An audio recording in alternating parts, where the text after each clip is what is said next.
Much of what we know about the culture of ancient civilizations is through depictions that survive in their bronze sculpture. These sculptures were created with the lost wax process thousands of years ago. The lost wax process is more sophisticated today, but it essentially remains the same as it was in 2000 BC. Most modern sculptors work with a fine arts foundry and its staff of experts to have their pieces cast in bronze. Once the artist completes the original sculpture, which is usually modeled in clay, plaster, or wax, the original piece must be molded.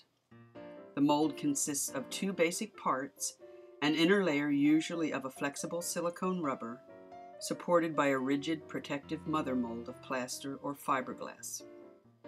The mold is engineered to separate in two or more parts, thus releasing the original artwork. When the mold is rejoined after the original artwork has been removed, an exact negative image of the original exists.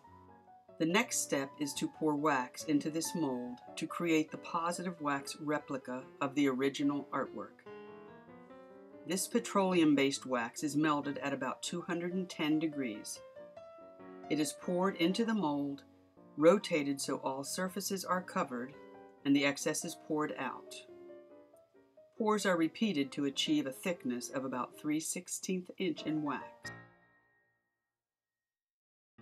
When cooled, the mold is opened and a wax replica is removed.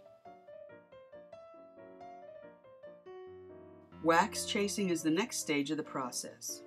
This delicate process consists of removing seam lines created where the mold separates, repairing imperfections such as air bubbles, and reattaching any parts that had to be cut off during the molding process.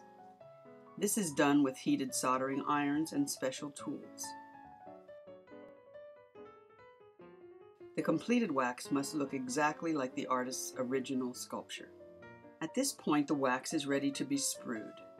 Wax bars or channels are attached to the piece to create pathways through which the molten bronze will travel to the artwork. Wax vents and gates are also attached to the wax sculpture to aid metal flow and allow gas to escape. All the wax will eventually become negative space later in the process, which will ultimately be replaced by bronze. The ceramic shell process begins by dipping the sprued wax into vats of liquid slurry, followed immediately by a bath of sand. This process builds a thin wall of silica around the wax. This is repeated until a shell approximately 1/2 inch in thickness forms around the wax. When dry, the shells are now inverted and placed into an autoclave to be dewaxed, eliminating the positive space taken up by the wax, and thus creating a cavity or negative space for the bronze to occupy. A large crucible fired by a furnace is filled with bronze ingots and melted. The metal begins to melt at approximately 1700 degrees. The ceramic shells at this time are also heated in a kiln to approximately 1100 degrees to aid the flow of the bronze. When all temperatures are reached, the shells are removed from the kiln and the molten bronze is poured into the shells.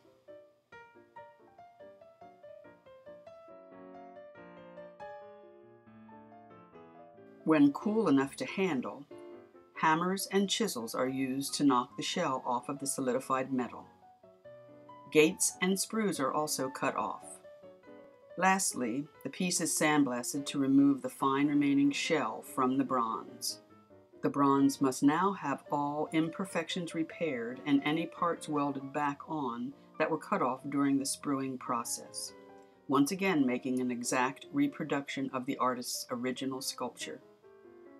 Pneumatic tools are used to recreate these subtle surfaces.